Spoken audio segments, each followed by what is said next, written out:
The tricky part about rainbows, especially with watercolor, is they have to be soft.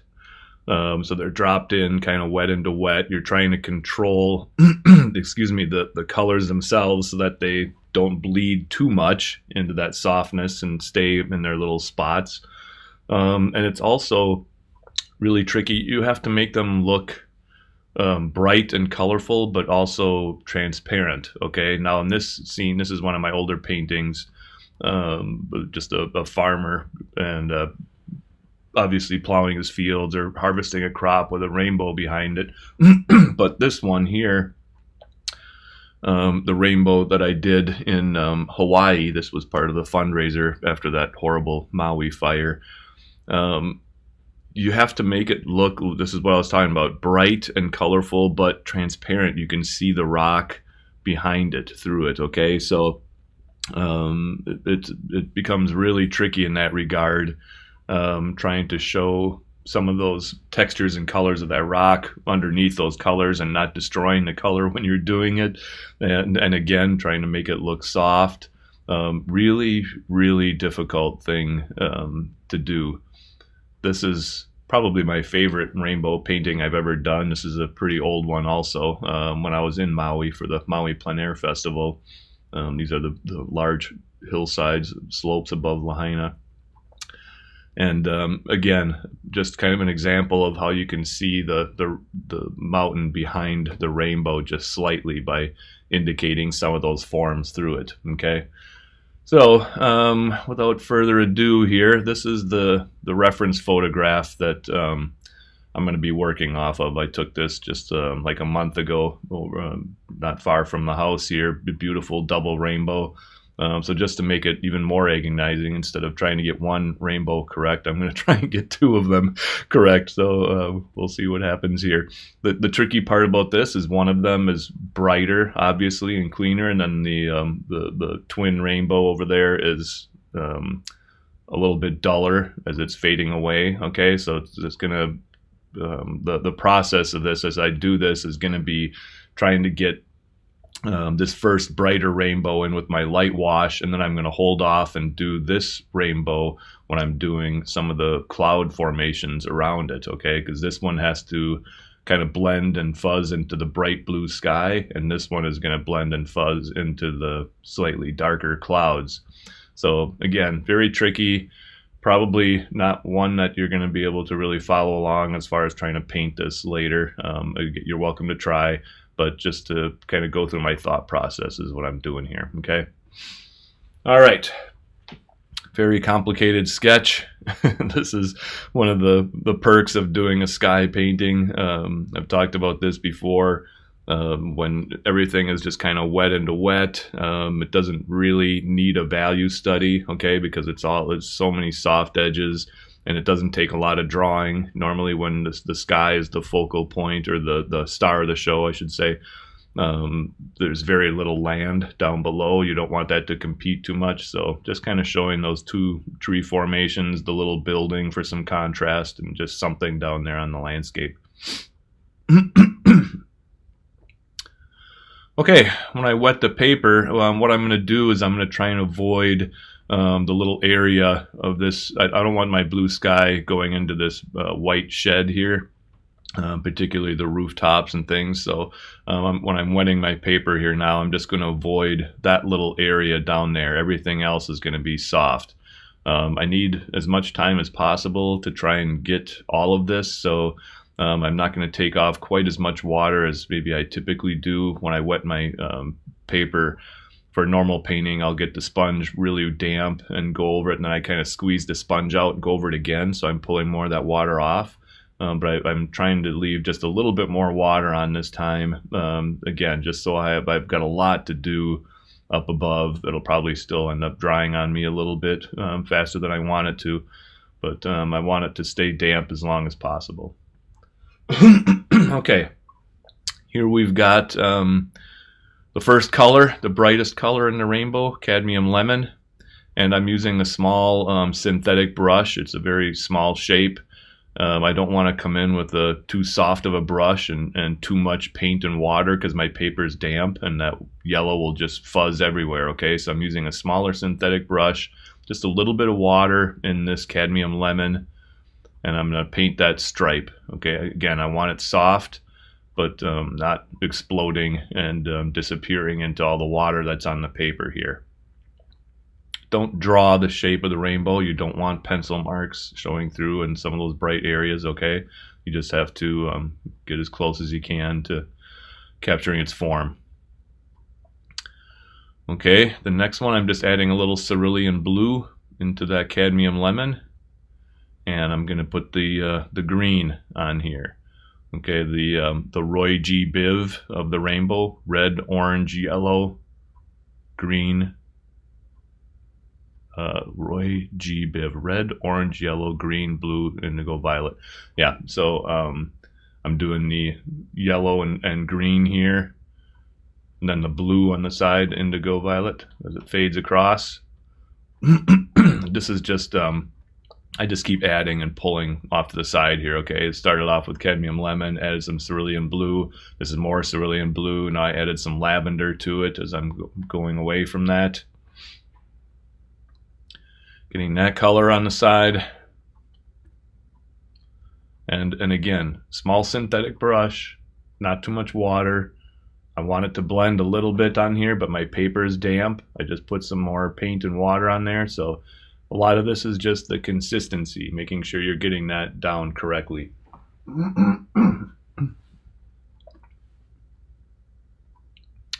Next, red on the other side of the yellow. So for that, it's mostly just cadmium red. I wanted it a little bit orangey, so I added a little bit of the cadmium lemon there also. Okay, and dropping that in. Starting to fuzz again a little bit. Now the blue of the sky. I need to start merging my rainbow before I start losing those edges. Okay, so I'm going to paint right up. It's kind of nice on this side because I'm just kind of joining it with the blue and indigo of the rainbow itself. But on the other side, I'm trying to paint right up to this edge of the rainbow here, and not too much into it so that it's going to fuzz a little bit softly. Painting around the trees here, okay? So again, even though I'm painting this large sky area on a quarter sheet, I'm still using a size 10 synthetic brush because I'm trying to control the amount of water and pigment in my brush. I don't want to lose control of this too quickly here. Starting to add a little bit more lavender to it also. I don't want the edge of the rainbow, especially up here. There was a bright little patch of blue sky down in this area, but up here it's starting to get to those darker clouds. So I'm adding some of that lavender in there to merge that in. Now adding some neutral tint to it also. My palette's all nice and colorful. You can tell I'm painting a rainbow painting. If I feel my brush is getting too wet, I'm going to go ahead and I always have a paper towel in my hand. Very important, okay, to make sure I'm controlling the amount of moisture in here. If I make a brush stroke and I feel like things are blending too much on me, I'll just wipe that off on a paper towel instead of the sponge and get even more of that water off. But I'm trying to keep my brush a little bit drier down here. I'm trying to start doing what I was talking about when I showed you the examples of my rainbows, as far as making those clouds, especially on the lower end of that rainbow, so that you can see some of the darker clouds through the rainbow. So I'm just trying to kind of merge those in a little bit right now with that small, almost dry synthetic brush. Just a little bit of that neutral tint blue mixture on it. All right, so now you can see on this last one, I was painting right up to these trees, okay, the sky. So now I'm going to get that kind of a really warm mixture for the foliage of those trees. I've got some quinacridone gold in that green that was already on my palette that I mixed earlier with the cad lemon and the cerulean, but I want to warm it up. So I added some quinacridone gold and even a little bit of cadmium red into this to make a nice, warm, rich green for the trees. It's catching that sunlight, so I wanted it to be a little bit orangey, not just a pure green. Letting that, trying to control that edge, let it fuzz right in with the clouds and the sky, and over on this side it's starting to merge a little bit with the violet of the sky. That rainbow is coming right in it. I kept this area of my paper dry, so I'm able to paint around the shed and some of those another little periphery building or something showing through there. So I'm able to get some crisp edges down there, leaving that white paper. All right, adding a little bit more red to the mixture now because I want to come down into the field. And I'm going to start painting that gold field. Okay, so I'm just adding a little bit more quinacridone gold and cadmium red into this, and painting the gold field so it's not quite as green. Now what I'm going to do here is I'm going to go back and kind of have the reference photo available for you. If I turn off all these other layers when I refer to it, I want you to be able to see that when I go back to it here. Okay. Okay, so what I'm doing right now, and this is mostly about painting rainbows, but I will finish it off and kind of show you how I'm tackling that little field down below there. Hang on here. So I don't want it to become too much about painting the field. But what I'm going to do on this on this step here is I'm putting in the very lightest kind of gold of the field, okay? And then I'm going to have to let that dry some, and I'm going to paint some of the textures and dry brushing of the corn stalks and the little undulations later. So this step, what I'm putting in right now, is the bright part of that field, okay? And it gets a little kind of it's warmer up here, and then down here it's just kind of getting a little bit more of a dusty color. So I don't want it too yellow. All right, so I'm going to add a little bit of lavender into that mixture too, and just dull it down a little bit as I come down.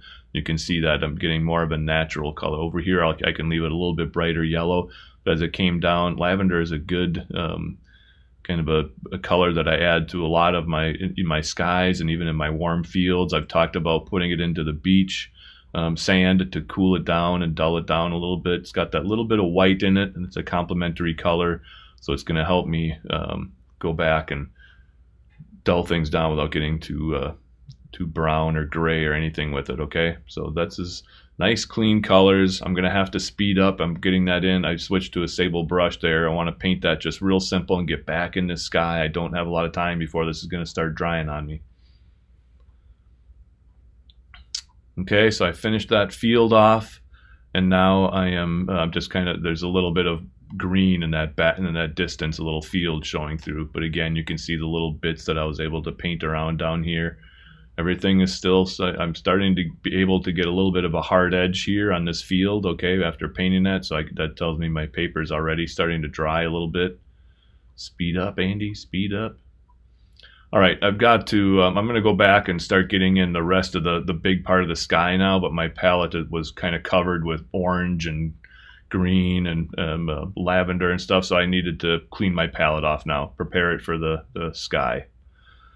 Okay, now I'm going to start working on the left part of that sky, where I don't have to worry about any blue sky showing through. So I'm mixing, it was kind of a warmer, big dark storm cloud. So I have some cobalt blue in here, I have some lavender in here, and some neutral tint again, and then I'm actually adding a little bit of burnt sienna, and I've switched to a bigger mop brush now too. I'm going to paint that big section of the sky over to the left, okay? Adding some blue, just keep adjusting the color a little bit as I need to. All right, so I'm gonna just knock that in real quickly, working my way towards the rest of the sky. It was a little bit brighter and lighter over there on the left, that top part of the sky, so I'm gonna go back here and refer to the reference photo one more time for you, so you can see that. So I'm getting in this kind of that pinkish, warmer color, and I'll work my way. It's a little bit darker over here, so I'm kind of knocking in this area right now. Keep adding some color to it, some variety. Okay, and I came down here, warmed that up a little bit. You can see I'm starting to, that earlier blue that I put in there was starting to dry, so I'm going to have to, I know I'm going to be coming in with some deeper colors, so I should be able to take care of any weird things that are coming over there, but I'm getting a hard edge over here by the rainbow already. That's how fast you have to work. Going deeper still, I pulled in some more, a little bit more blue and a little bit more neutral tint here.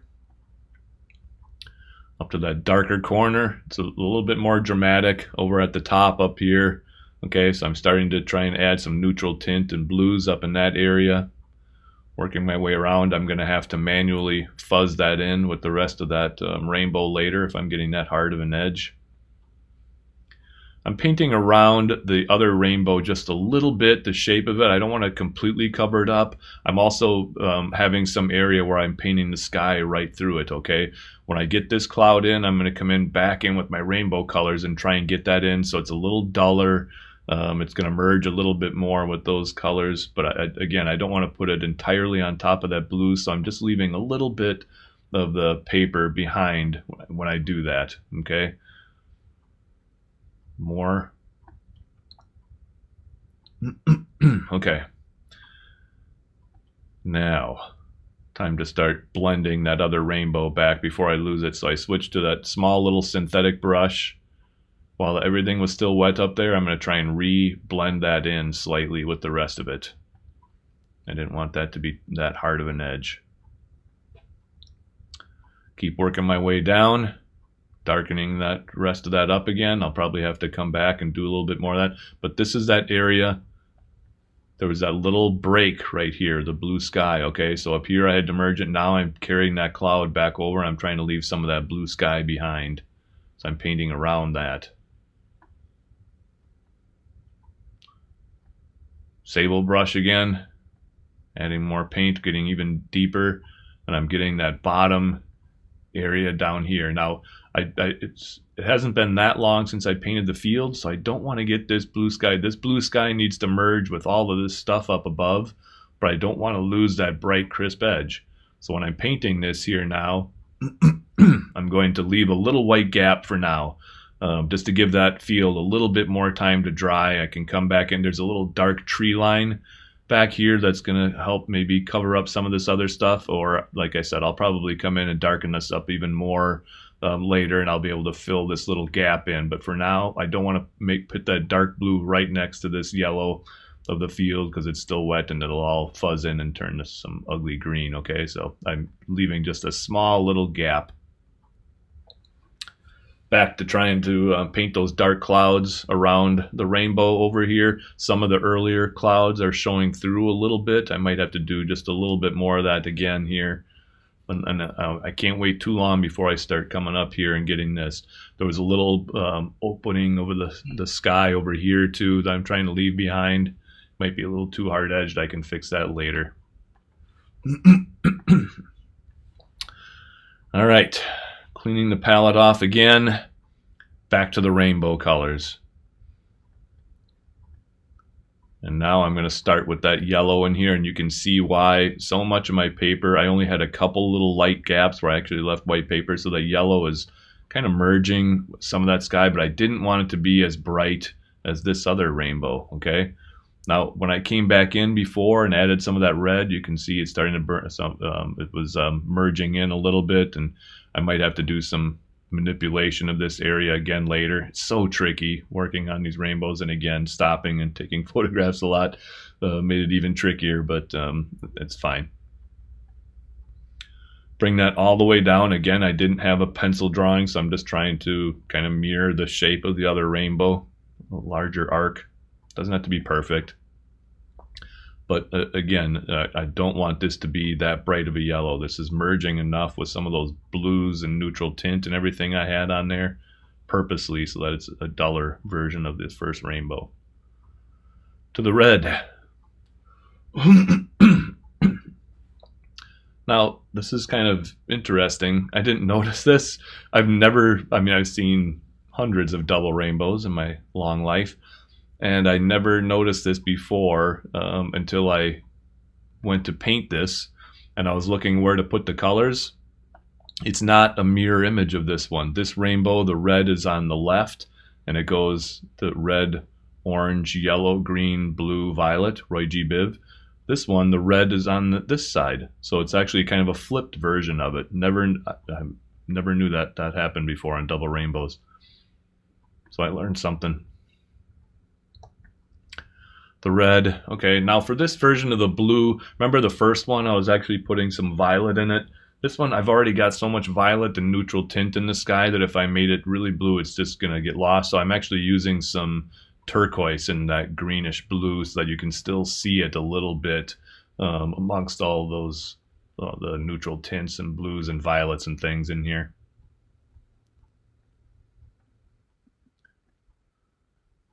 Okay, now I had those other little white gaps showing through, so I'm just taking that brush. It really doesn't even have any paint on it right now, and I'm just trying to pull some of the cloud colors and things up to the edge of it here to merge it in with that rainbow. But you can see the difference in the two rainbows, the value, the brightness of it.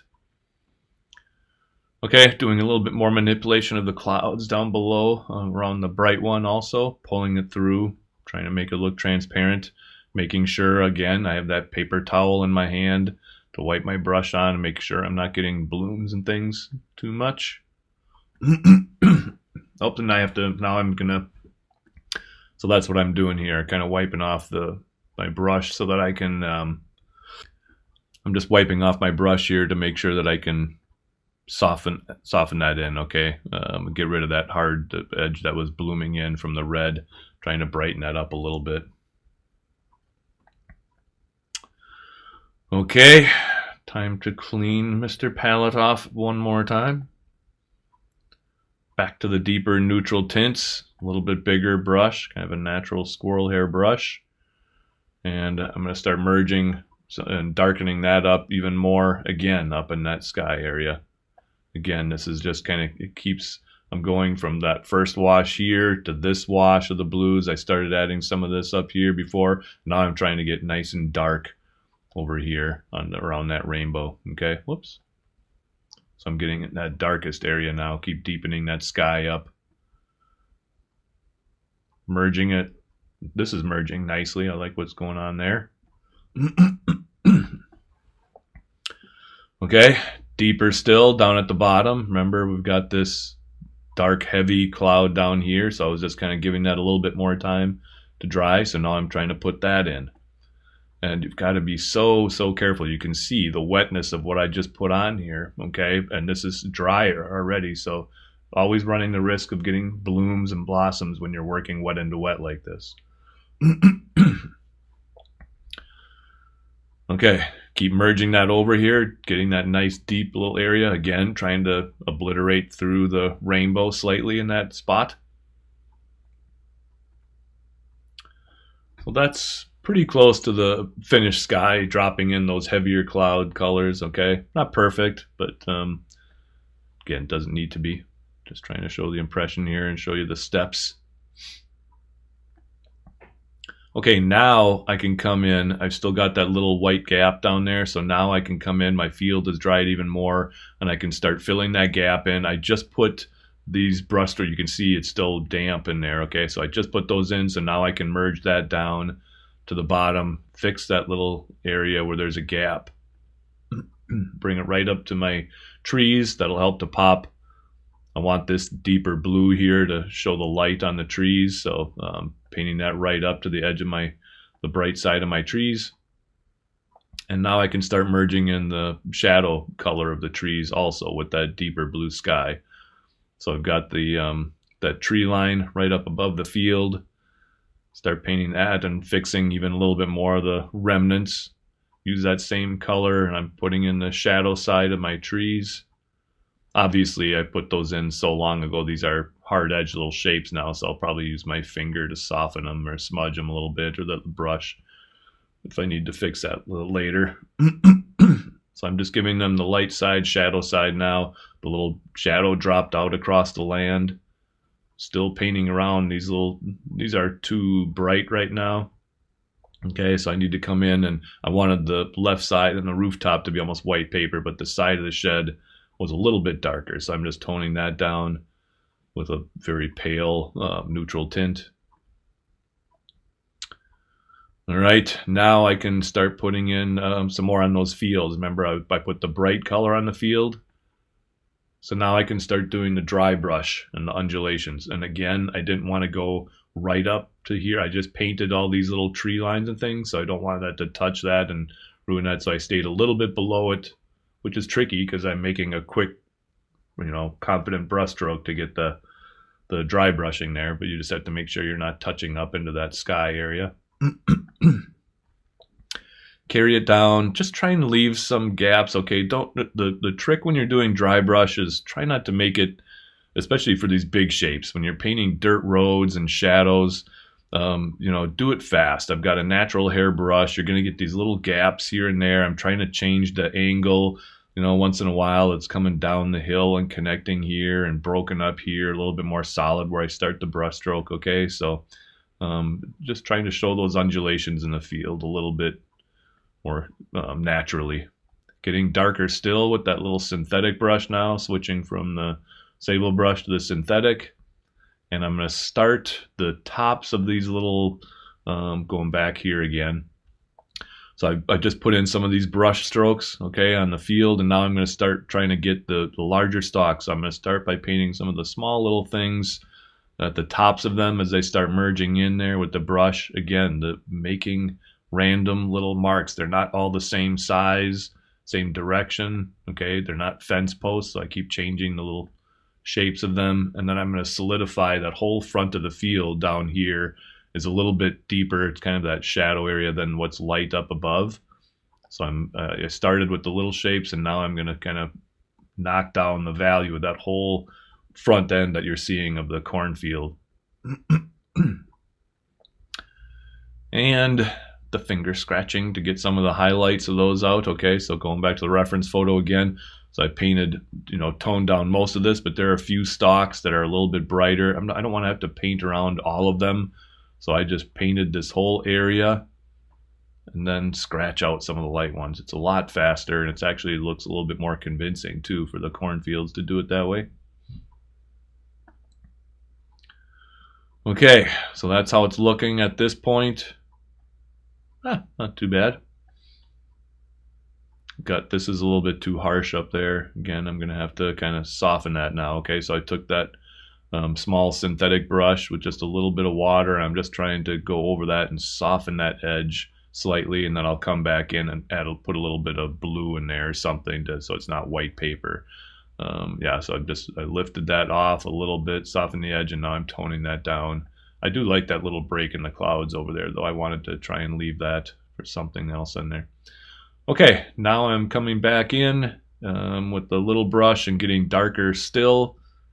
Down here I had the overall gold, scraping out the lights. Now I'm painting some of the darker shadows around them and getting some of that contrast right in the foreground here.